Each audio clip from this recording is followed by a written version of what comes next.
ready. Okay, it is 6:32 p.m. We're going to call this meeting to order. Notice is hereby given that this is a regular meeting of the City Council of the City of Sandy Oaks, Texas, being held today, Thursday, April 9th, 2020, at 6:30 p.m. by telephonic audio conferencing for the purpose of considering the following agenda items. All agenda items are subject to action. Ms. Shelton, can we get a quorum call, please? Yes. Alderman Rapino. Here. Alderman Fillinger. Here. Alderman Yelton. Here. Alderman Walker. Here. Alderman Tremblay. You're going to have to unmute. Alderman Tremblay. Here. Sorry. That's okay. You have a quorum. Okay. Item number 2 on the agenda, citizens to be heard. Ms. Shelton, do we have any citizen comments that have come in by email? No, ma'am, we do not. Okay, we'll skip over that one. Item 3, mayoral, administrator, and/or council member updates and announcements. The first one, item A, is COVID-19 updates. There's been a lot going on. A lot of information is flowing. Ms. Shelton has been busy with providing updates on the city website. That is going to be the city's official location for all important announcements, whether it's executive orders, notices. Really helpful information was delivered from Congressman Cuellar's office yesterday. She's placed that on the website as well. So if you're looking for the most current information, that's going to be your go-to place. The numbers will be published by 7 p.m. tonight for Bexar County. One thing that I do know that is coming this evening is that the zip code 78264, which is across the freeway from us, will be reporting cases today. And then I'll check also, as of yesterday, we still only had 2 cases in 78112. So that's a positive, although as testing ramps up, those numbers will continue to increase. One bit of good news in all of this is that the number of positive results from testing has been very consistent at 10%. So if you kind of extrapolated that out, within 78112, which is just our area, Elmendorf, and some unincorporated area, there's about 9,200 people. And they've done testing on 133 people, I think is all that's been done so far. And there's only 2 cases so far. So that's good news. It's just so important that everybody understand the precautions that are in place. Wash your hands, keep surfaces clean. It is recommended, not mandated. It is recommended that you wear some kind of a mask, whether it's homemade, a scarf, anything, and you need to treat everybody. You need to behave as if you have the virus. Don't do it in terms of somebody else is infected. Everyone needs to behave as if they have the virus and they're the ones who are transmitting it. They are expecting the peak here to be, I think, 2 days is the expected, based on the epidemiology curve that they've been looking at and the information that's in place on the stay home and work safe. They're anticipating our peak to be within the next couple of days. That doesn't mean it's over. It just means that we have been successful in flattening the curve, which is the intent of all of this. Item B, establish guidelines for Dollar General. I had to put something in place with Dollar General last week. There was, in speaking with the manager at Dollar General, it was out of control. It was not the store. They were doing what they could, but it was the customers. The customers were rude. When the workers would tell them, maintain safe distancing, they would cop an attitude. They'd say, "You can't tell me what to do." they would use obscenities. And so I just decided at that time that that business is too important to our community. It's bringing a very vital service that we need out here, but it needs to be done in a safe manner. So I spoke with the district manager and the store manager. There's a sign on the door. They cannot allow more than 10 people into that facility at any given time, and that count of 10 includes their workers. And they will monitor the door, and when one leaves, one can come in. And then the expectation is that only one person needs to be going shopping. This is not a family outing. Don't take your friends, your family, your kids, your grandmother, aunts, uncles. That's not what this is about. One person only. That's all that they're going to allow into Dollar General is one person. If anyone hears of any other concerns, which I am hearing that the Super Express is a bit of a challenge as well, then we will address that as well. And then on the item C, the Fiesta Medal Scholarship, I'm going to let Alderman Walker give us an update on that. But before we go there, I'm going to make a recommendation that we postpone any awarding of any scholarship money this year for a couple of reasons. One is we still have a number of medals left. Number two, Fiesta has been moved to November. And number three, we still have some details to work out on our end. So my thought was we would use whatever funds we get from the Fiesta Medal from this year to kind of prime the pump, if you will, for next year. But I'll let Alderman Walker give us an update on where we are with that. Thank you. That was exactly what I was going to say. Due to COVID-19, we need to postpone it and save the monies that are currently raised for the next school year. We've been unable to meet with the high school guidance counselor.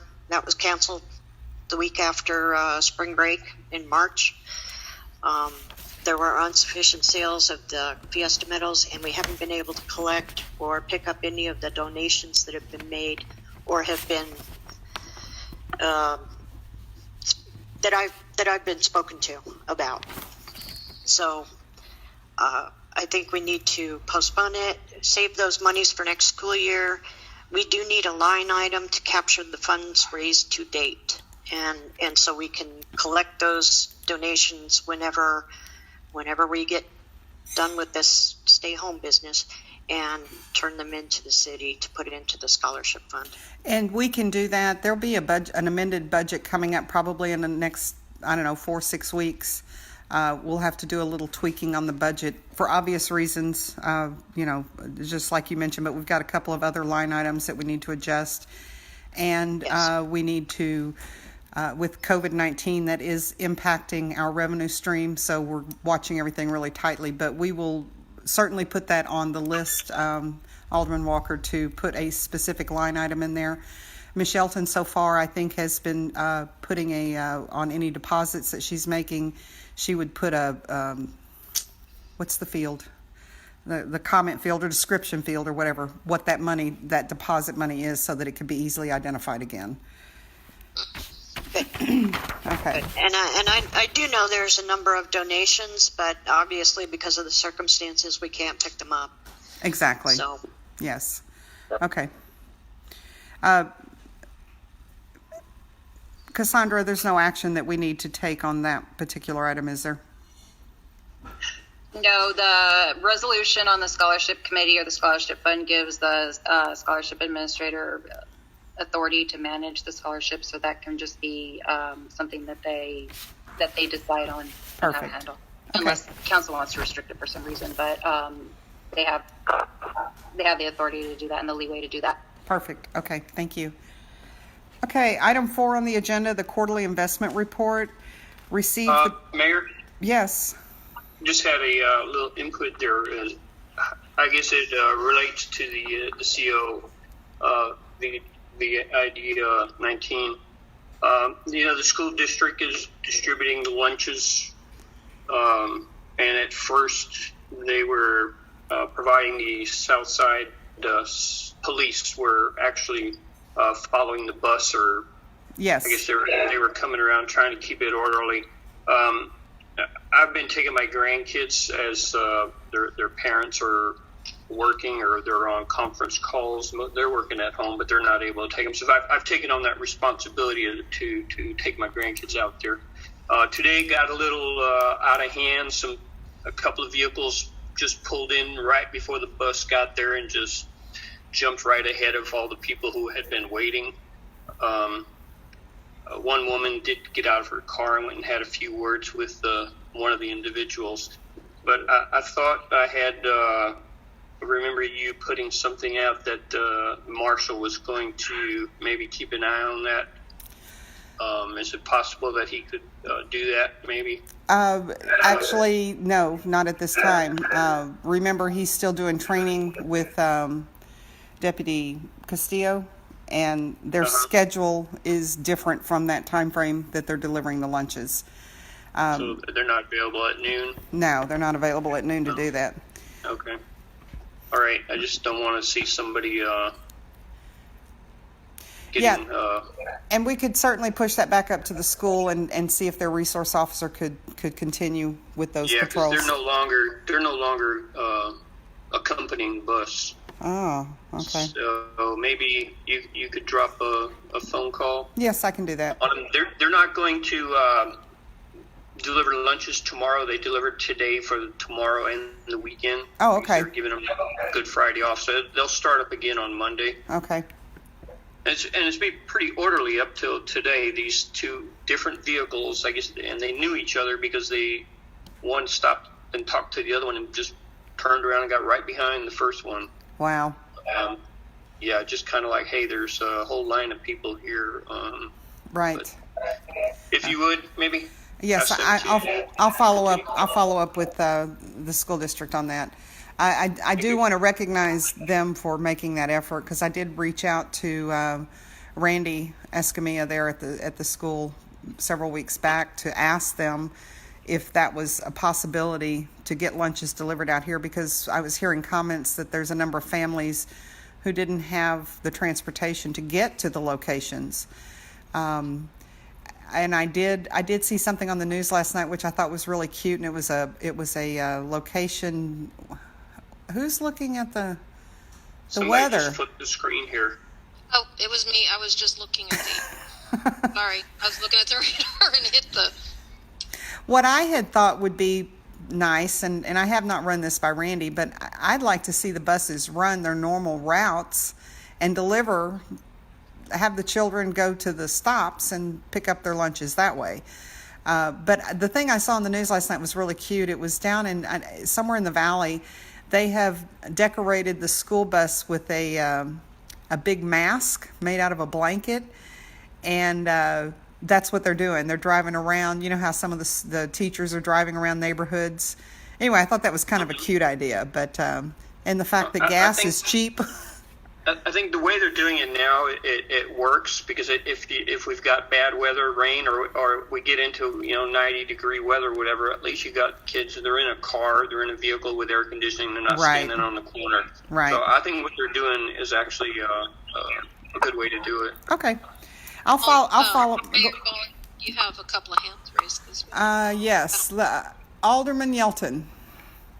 Yes, I'd like to move us along a little faster. The weather's coming in. We may lose this signal. Okay, Alderman Fillinger. Yes, ma'am. I wanted call to order. We need to get back on the agenda. Okay. Item 4, quarterly investment report. Received brief from Alderman Rapino on quarterly investment report and possible discussion and action. Okay. I am going to give the investment report for the second quarter of FY 2020, and I'm happy to see that we haven't lost any money, but our rate is 0. So our beginning amount and our ending amount is exactly the same, $395,349.86. So I'm hoping that TexPool can maintain that, and now that the market is going up again, maybe we will see some appreciation at the end of next quarter. that concludes the investment report. I guess we need to take a. Yes, I need a motion and a second, please. I move that we accept the second quarter investment report. Okay. Do we have a second? Charles, second. Okay, so Alderman Alderman Tremblay. Rapino has made a motion to accept the quarterly investment report as presented. Alderman Tremblay has second. Can I get all in favor to say aye, please? Aye. Aye. Anyone opposed, say nay. Okay, that motion carries. Okay, item number 5, financial budget report. The income and expenses will be reported by the City Secretary, Catherine Yelton, and possible discussion and action. Okay, so as the beginning balance as of March 1st, 2020 was $455,540.79. We had checks and payments of $90,631.01. Deposits and credits of only $30,590.08, leaving an ending balance as of March 31st, 2020 of $395,499.86. Any questions or comments on the financials? Can I get a motion and a second, please? Move to approve the financial budget report as submitted. I'll second.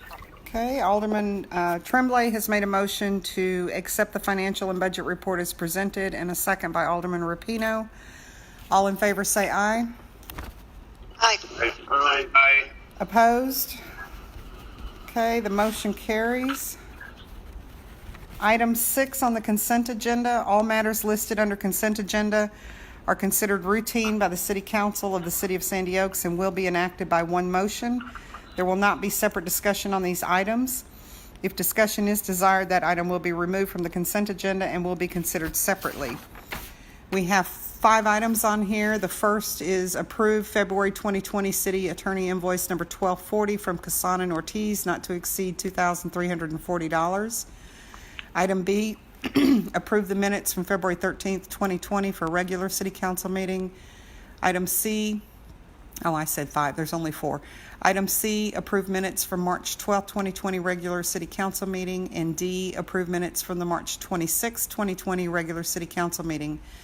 Did we get the March 12th minutes out?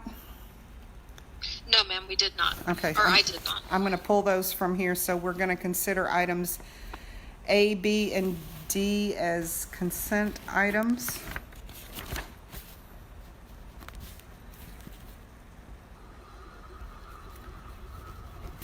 Does anyone have any discussion or any item they want to pull for separate discussion? Okay, then I'll Move to approve consent agenda items A, B, and D. Okay. Second. Who is that? Charles? Bellinger. Thank you. We have a motion by Alderman Tremblay to approve consent agenda items A, B, and D, and a second by Alderman Fillinger. All in favor say aye. Aye. Aye. Opposed? The motion carries. Item 7, administration, discuss and or possible action on an ordinance adopting a juvenile curfew. This was brought by Alderman Yelton and Alderman Walker. For right now, I'm going to pass on that one. We're going to go ahead and move on to item B. We'll come back to that if we have the time and if the weather cooperates. So 7B, discuss and or possible action on an additional hourly rate of pay for actual hours worked for public-facing employees effective from the date approved and to expire when the public health emergency is lifted by Governor Abbott. She's talking. Hello? Hello? Okay, I lost everyone. Is everyone here? Alderman Rapino? Yeah, I'm here. Yeah, I'm here. I'm here. Tremblay. Okay. Ms. Walker? Yes. Okay, go ahead. Okay. I'm sorry about that. Okay, so I'll go back over 7B. Discuss and or possible action on an additional hourly rate of pay for actual hours worked for public-facing employees effective from date approved and to expire when the public health emergency is lifted by Governor Abbott. So we have, this would apply to our law enforcement. It would apply to animal control, public works, our court clerk, and our city clerk. And it would only apply for actual work hours. So because the workload is not, for some of them, the workload is not what it has been, they've been supplementing some of their paid time off, their PTO, which is perfectly acceptable, but those PTO hours would not be included with this additional pay. It would only be for the hours that they're actually working, and those are the individuals who are, I don't want to say 100% of the time, but the majority of their time that they are working, they are interfacing with the public either in person or on the phone or out in the public. I know City Hall is closed to the public, but there are times when people come to the door. They have to come in to deliver paperwork or information related to a court docket. So I would recommend, make a recommendation that we would pay these individuals an additional $2 an hour until, and it would not begin, there's no retroactive on this. It would just begin with whenever this is approved, and it would expire whenever the public emergency is canceled by the governor. So I'll open it up to discussion from the council members on their thoughts or suggestions. And if I may say that Alderman Rielton has been informed he must abstain from voting on this one. Yes, Alderman Yelton, thank you. Hello? Yes. Okay. Yes, So Alderman Tremblay. wait, okay, go ahead, Alderman Tremblay. Yes, I believe that there should be additional compensation for these folks. They're not like the rest, majority of the folks who just stay at home. I agree with you in the fact that they have a danger of being exposed while they're performing their duties. So I would support this action. Okay, Alderman Fillinger, I see your hand up. Yes. I also want to speak in favor of the temporary additional compensation, and also make everyone aware that up to 75% of that compensation can be recouped through FEMA. Yes. And we have applied and registered for FEMA. We have our account set up.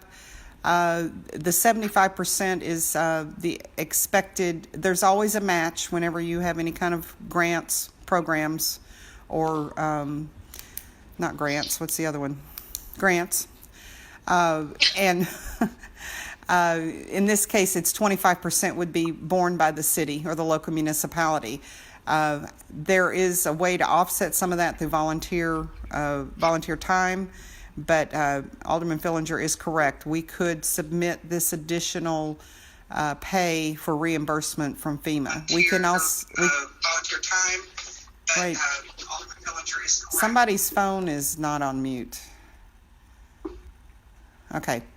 The other thing is that overtime, if for whatever reason there's any overtime that's needed specific to COVID-19 support, that could also be submitted for reimbursement through FEMA.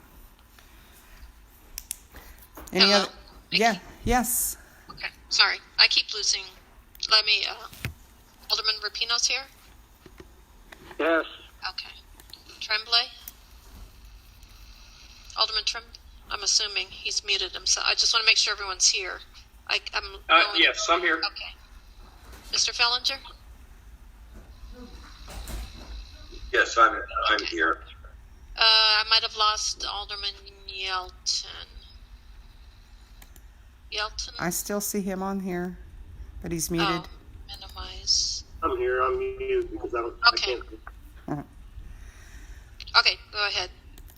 Okay. Sorry. Is there any other discussion? Anyone else want to offer any comments on this?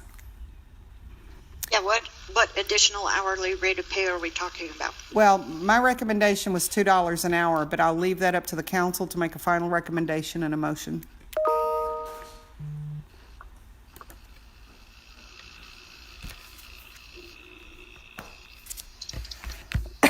I'd move we approve a additional hourly rate of pay in the amount of $2 per hour for public-facing employees effective from the date of this approval and to expire when the health emergency is lifted by the governor. I'll second that. In your motion, Alderman, in your motion, can you specify the titles of the employees just so that we know what the policy is or what employees are entitled to that? It would be for all public-facing employees, being the marshal, deputy, public works, animal control, court clerk, and city clerk. Okay. Okay, I do second it.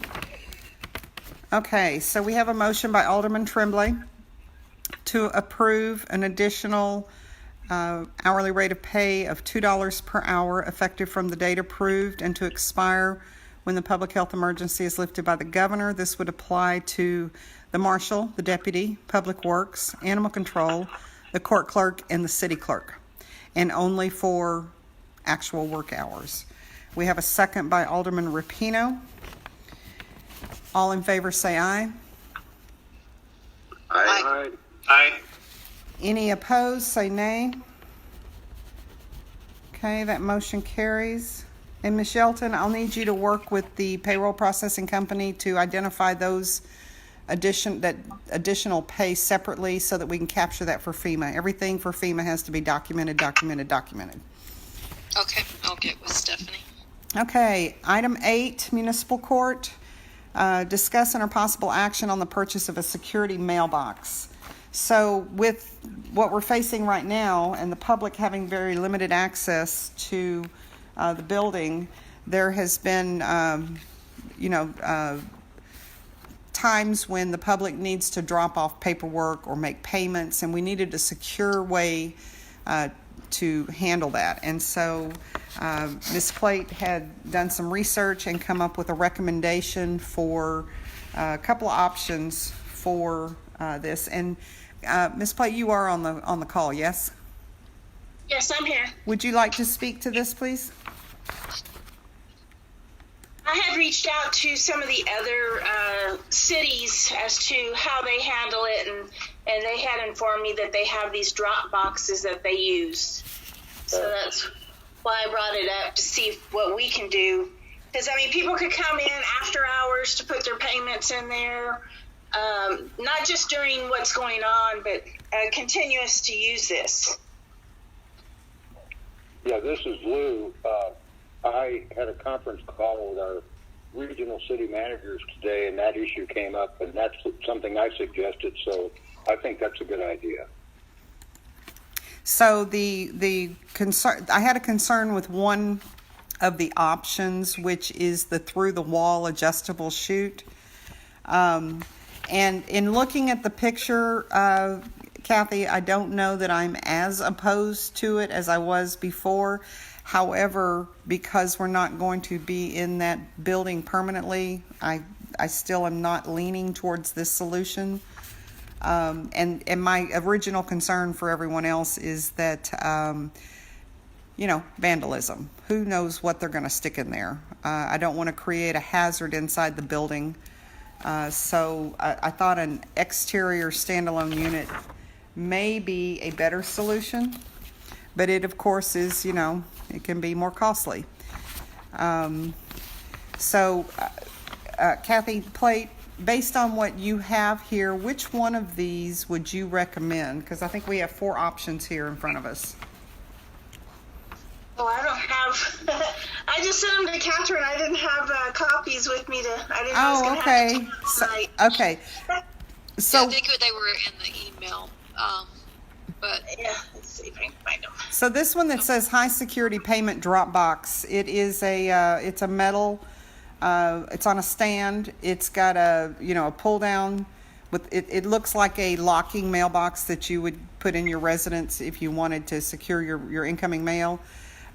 So it needs a key to access it. It actually has it can be anchored to concrete. and that one is $389.99. Yes, but that one does not include the post. Oh, it does not include the post. No, on the second line of the description, it says the post is not included. It must be added to the order. The post is not included. Okay. Okay, you're looking at the black one. Yes, the black one. Although it looks like the better. Yeah. There We didn't is. look to see how much the post cost. I didn't catch that.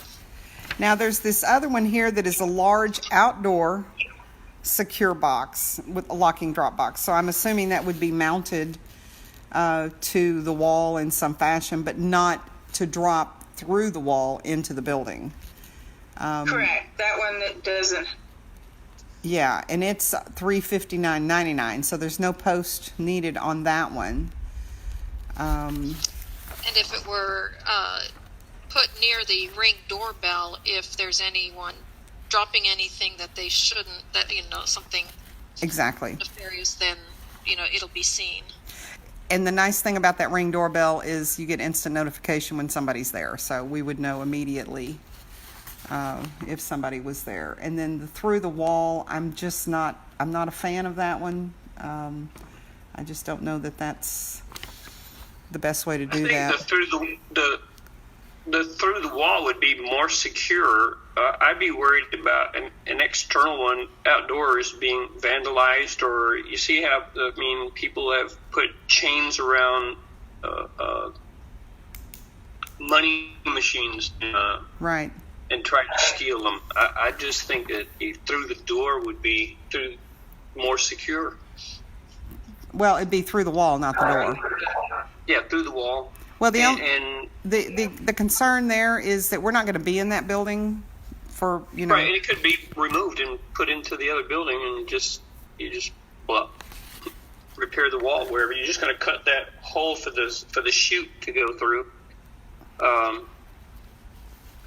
I'd be more worried about the external ones myself. Then you have a couple of other hands raised. Okay, so Alderman Tremblay, we heard from you. Alderman Yelton. Yeah, I'd like to address this to the marshal. What is his input on this secure box, and how's he feel about which one and how much? Marshal Lopez? Yeah, I'm here. Honestly, like as the mayor stated, we're not going to be here for that very long. Put it somewhere, put it securely mounted somewhere, either on the front of the building itself or on the door, somewhere in the vicinity where it can be dropped off. So going through all that other expenses and things like that, we're not going to be here for that long. But so. Well, and also we do remember the Ring door. We would put it right there by that Ring doorbell. So we're going to capture any shenanigans, if that's what you want to call them. Yes, absolutely. That way, it's on video. There's not going to be a problem with that. Exactly. Yeah. Okay. And all payments that have to come to the court or cashier's check or money order. Okay, so there's no cash being delivered. And there's no cash will be accepted in that box. They shouldn't be putting any cash in there. And with the Ring doorbell, I could always run down if, depending on the hour that someone would drop something off, I could always run to the office and empty it and bring it inside.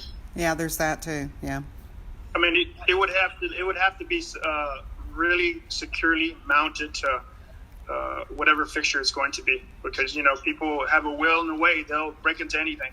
Well, my thought was perhaps mounting it on the metal door itself. The door is probably more secure than the building. Yeah. Okay. And then Alderman Fillinger, your hand is up.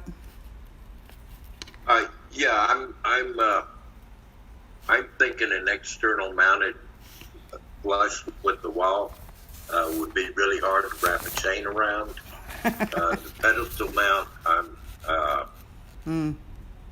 cameras and everything else, we still would look at the vandalism. So,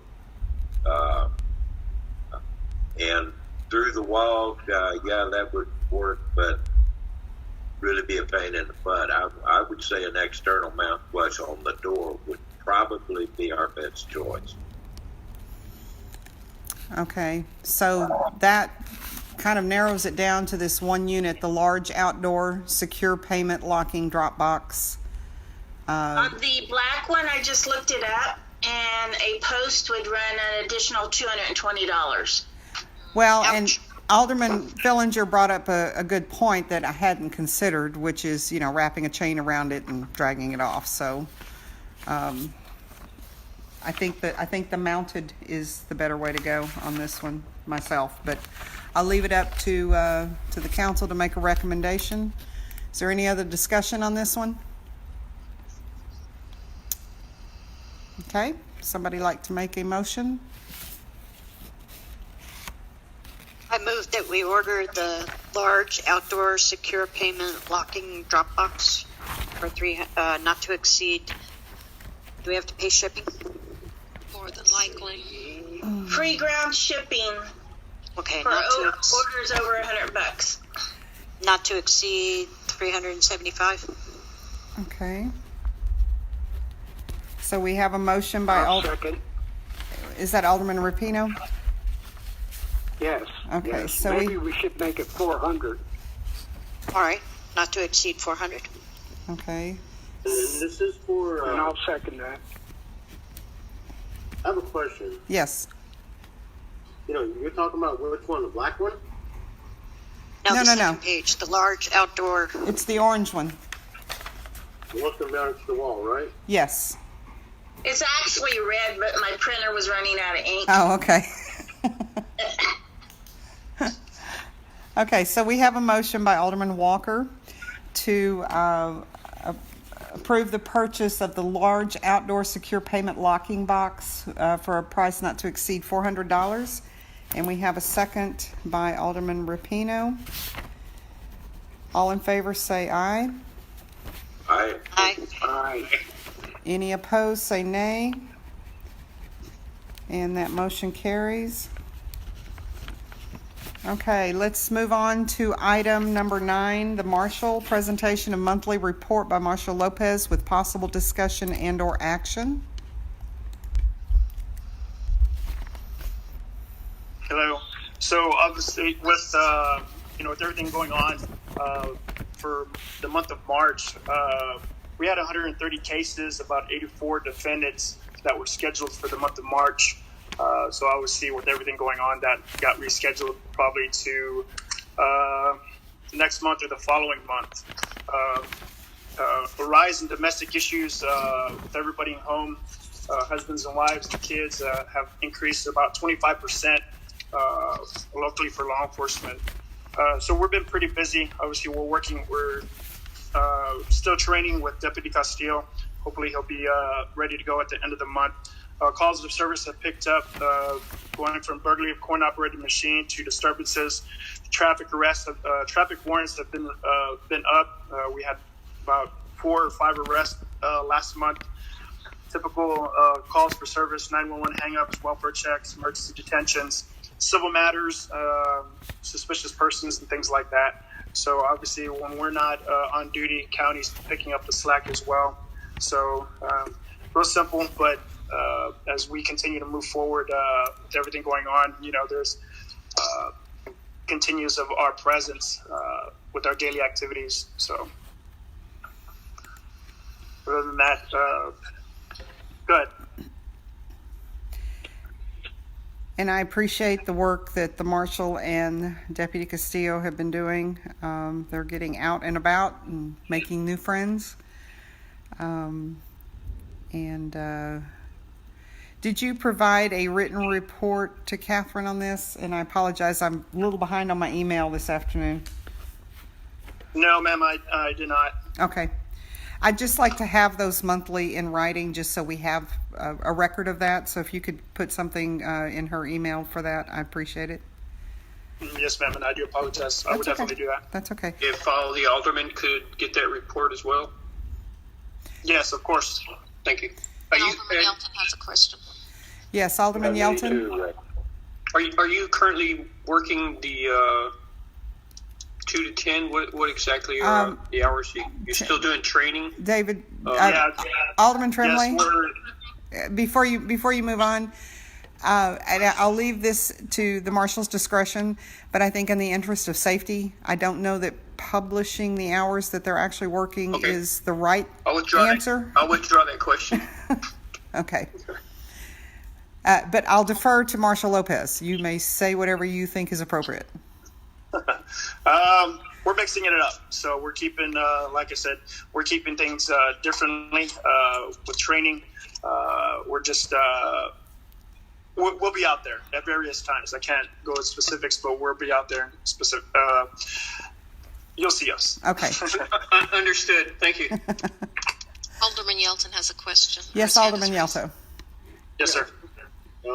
Marshal Lopez, in the position that we're in right now, which is not great, is there any possibility that we can cut your training loose earlier than expected to make this more visible and more possible? No. No, that's just pushing. He's just not ready to go on certain instances to be out on his own yet. And so he's already in his third month. And so there's some other areas that need to be cleaned up and sharpened and things. I wish it was that easy, but unfortunately it's not. There's, like I said, there's some other things that need to be improvement before he's ready to go out there by himself. Okay, great. Thank you. But please push it as fast as you can. Thank you. Yes, sir. Okay. Item number 10 on the agenda is animal control. We will have a presentation of the monthly report by Animal Control Officer Chris Maldonado with possible discussion and/or action. Good evening, everyone. Can you hear me? Yes, we can. Yep, good. Okay, awesome.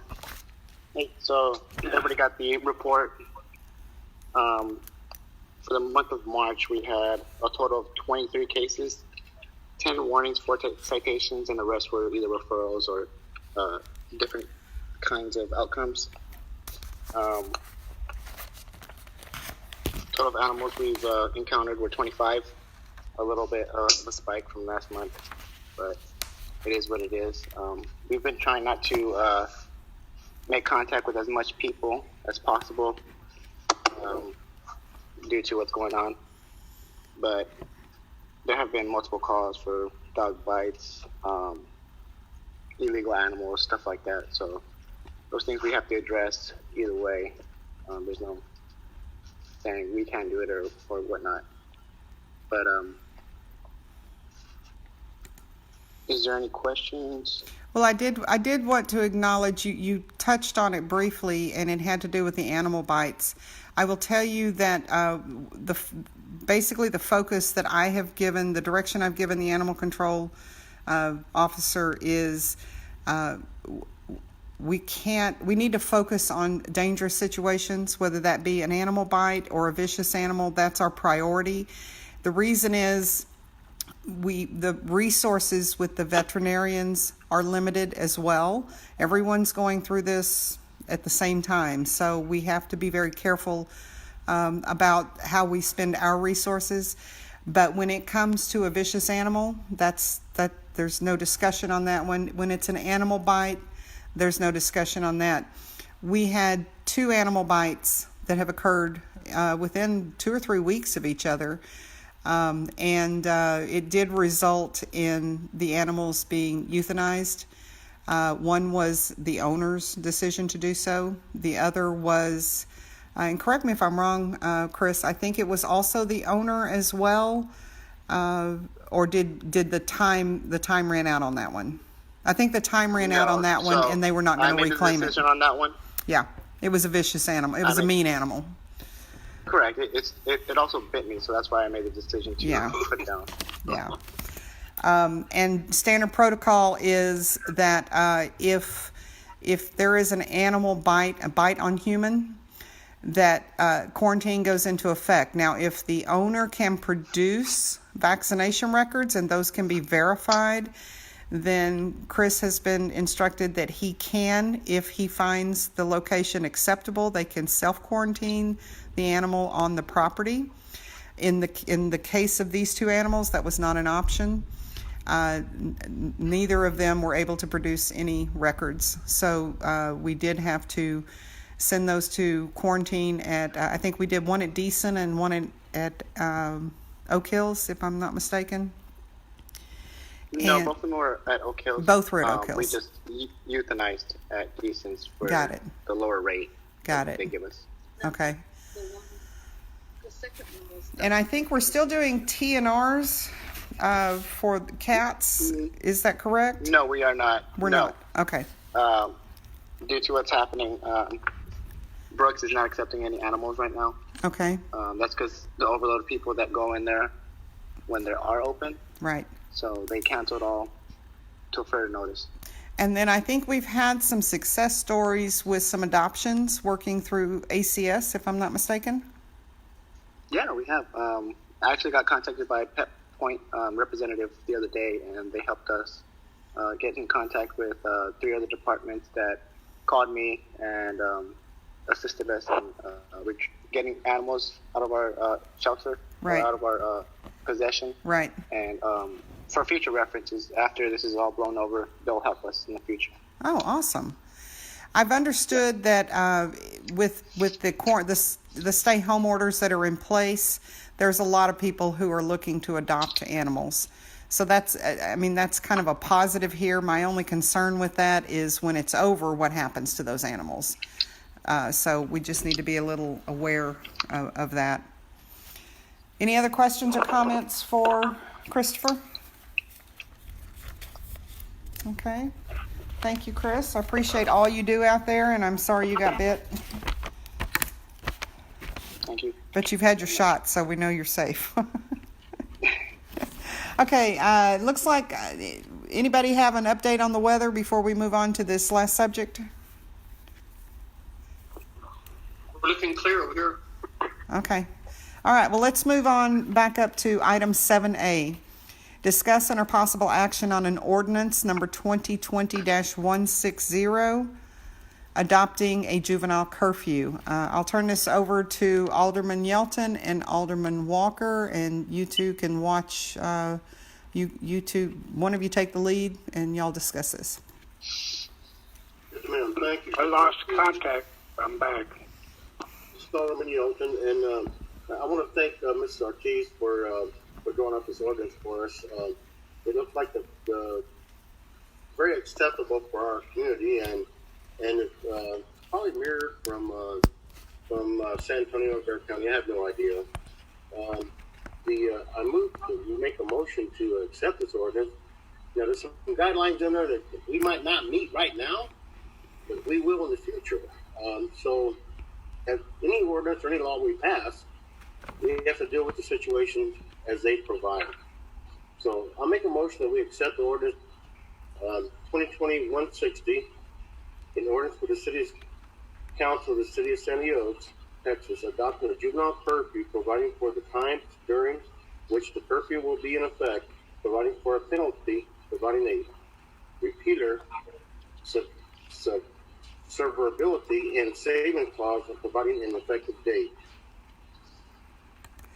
I'll second.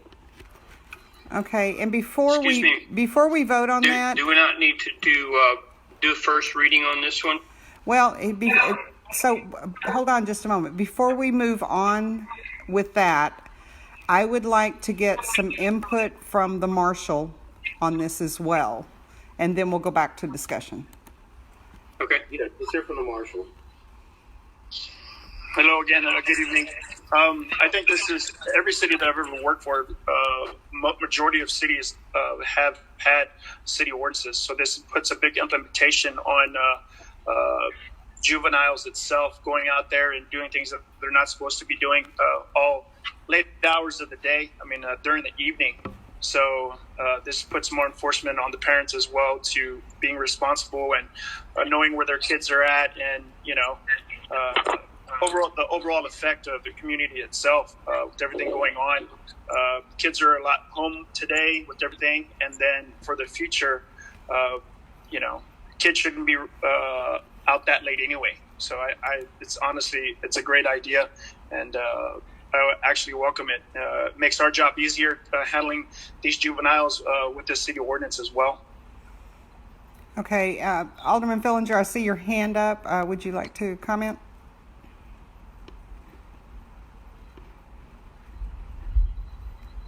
Did we lose him? No. Oh, there he is. Is he? No. No, I see Alderman There Tremblay. he goes. He's unmuted. No. Okay. Okay. There you go. I thought I had unmuted. I tend to agree we do need a curfew law. I'd like to discuss it, a couple of points on page 3, which is section 4, clause E, right at the top of the page, where a positive defense is the minor was on the sidewalk of the place where such minor resides, or on the sidewalk of a place where the minor had permission from his or her parent or legal guardian to be. Since we have no sidewalks, I would like to add, after each of those 2 sidewalks, the minor was on the sidewalk, I would like to insert or right of way of the place where such minor resides, or on the sidewalk, I'd like to insert or right of way of a place where the minor had permission from his or her parent or legal guardian to be. I offer that as an amendment. Okay, and that makes sense since we do not have sidewalks. So anywhere that you see in that section where it references sidewalk, you'd like added or right of way. That's correct. Okay. And then section 5, enforcement, clause A, any peace officer, I'd like to verify that we are authorizing Southside Independent School District Police, county sheriff, anybody to enforce this. And that was one of my questions as well. Because this is a local ordinance, typically you don't have outside agencies doing enforcement. Right. So, Ms. Ortiz, do you have any comments on that? So this, it would only allow the warning notice or the citation. Looking at other ordinances regarding curfew or minors, juvenile curfews, they did allow for any peace officer to issue this type of citation, and then the citation would be transferred to the municipal court or the marshal's office of police department of that particular city. Okay. So because it's a juvenile, they have the peace officer would have the authority to do it. So it would be like an independent school district officer as well. Okay, and that was another one of my questions. Was I know that it was mentioned about the evening hours, but this ordinance also addresses school hours, and so just wanted to make sure that in a situation like that, the truant officer or resource officer at the school would be the person that would be contacted. Is that correct? Yes, and I believe that the city of San Antonio's municipal courts handle all the truancy citations for Bexar County and all the incorporated cities in Bexar County. So yes, that would be correct.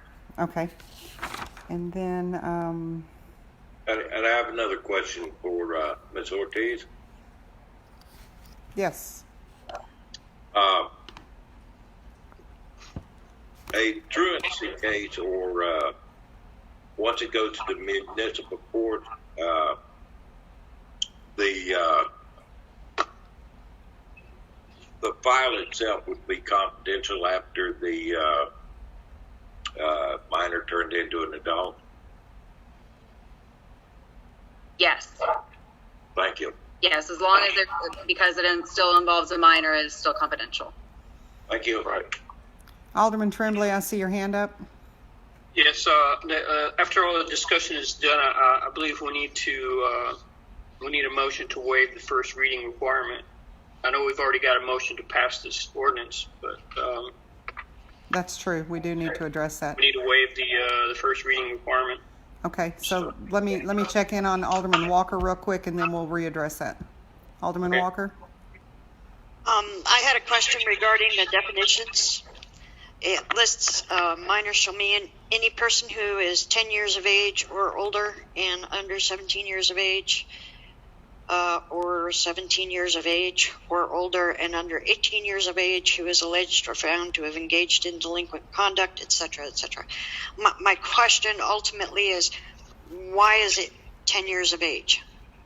I know 8-year-olds that are out late at night and during school hours and not going to school, and so why are we? I guess that's an attorney question. Cassandra, what's the reasoning for that? So that particular definition mirrored the City of San Antonio definition. That can be changed and made to a younger age too. For example, the City of Leon Valley had an age of 9. I don't know why San Antonio decided 10 was the age and Leon Valley decided 9. So it can certainly be a lower. It may have been what Bexar County imposed at the time that each was adopted. So if the city feels the need to, if council feels the need to adjust that age, that was just taken from the City of San Antonio's definition for a minor. And to Alderman Walker's question, I would tend to agree. Some of the children that I see out and about are definitely under the age of 10. So the council may want to consider that in their motion. But I do see Alderman Fillinger has his hand up again. Of course I do, because I'm just, curious. As to a motion to waive the second reading, I would like to, in fact, recommend that we have the second reading. This is going to have a high impact on children and parents, and we are currently under a county order that restricts non-essential travel, which would include playing in the street, which has a potential fine of $1,000. And both our marshal and the Bexar County marshals are able to enforce that county order. The county order is going to extend beyond our next meeting, so I don't see an imperative here to waive a second reading.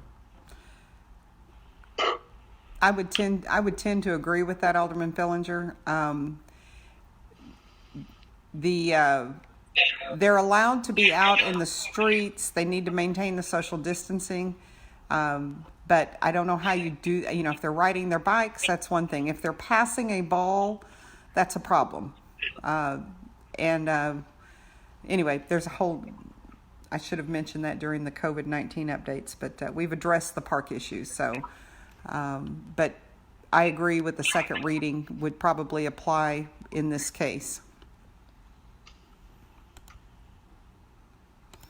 So, Alderman Yelton made the motion, and the second was by Alderman Rapino. Alderman Yelton, I'm going to ask that you pull back your motion. Yes, I'll pull it back. Reluctantly. Okay, so now we will entertain another motion, which would have to do with the second reading requirement. Just one more change. Oh, okay. Pertaining to the age, it was discussed, so I would move that we amend Section 2 definitions for the minor shall mean a person who is, and we'll go ahead and lower it to 8 years of age. Okay. So we have a motion by Alderman Tremblay to change Section 2, Item A, under definitions, where it says minor shall mean any person who is 10 years of age. We're going to change that to 8 years of age. Do we have a second on that change? I'll second. Okay, Alderman Rapino has seconded that motion. All in favor say aye. Aye. Aye. Opposed? Ma'am, did we get a second on my motion to add right of way in the second? I offered an amendment Yes. in section 4, clause E. 3 to add right of way in 2 places. Wait. Section 4, item, which one? E. E. Page, the very top of page I thought you 3. said 3. I was looking for a 3. I'm sorry. 3. Okay, so we have a motion by Alderman Fillinger to add the words or right-of-way after the word sidewalk in section 4C. And then is it also in another place? Or it's 2 places in there. So the item E will read as amended. The minor was on the sidewalk or right-of-way of the place where such minor, sorry about that, or on the sidewalk or right-of-way of a place where the minor had permission from his or her parent or legal guardian to be. So we have a motion on that. I need a second. I'll second. Was that Alderman Walker who spoke up? Yes. Yeah. Okay. So we have a motion by Alderman Fillinger and a second by Alderman Walker to amend that section 4E. All in favor say aye. Aye. Aye. Opposed? Okay, that motion carries. Were there any other changes needed? I do have a question for Cassandra regarding if we do not have a community service program in place. So section 6C, I mean, I guess we could leave it in case we ever get one, but it says in assessing punishment for either any parent, legal guardian, or minor, the municipal court judge is encouraged to consider the community service program, which we have none in place. That could either be a future reference if the judge does impose community service. I thought, or I was under the impression, or I thought discussing with the judge one time, she had considered some community service options. I didn't know if those had ever been further looked into, but if they're not, that could either be removed or just left in the ordinance in case she does implement community service. Yeah, I say something. I don't know where the little hands thing is on here. Oh, down on the far bottom right corner, but that's okay. Go ahead. Okay. We have been in contact with Goodwill, but that would only be for adults for community service. We're kind of limited on what's out in our area right now for any community service things.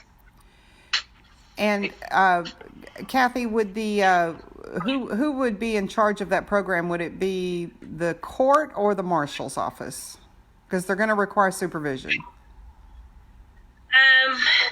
Usually on the community services, when they go someplace to do it, the organization has forms, and the people get, or the defendants get the forms signed showing the dates and the times they've done community service, and then they just turn it into the court.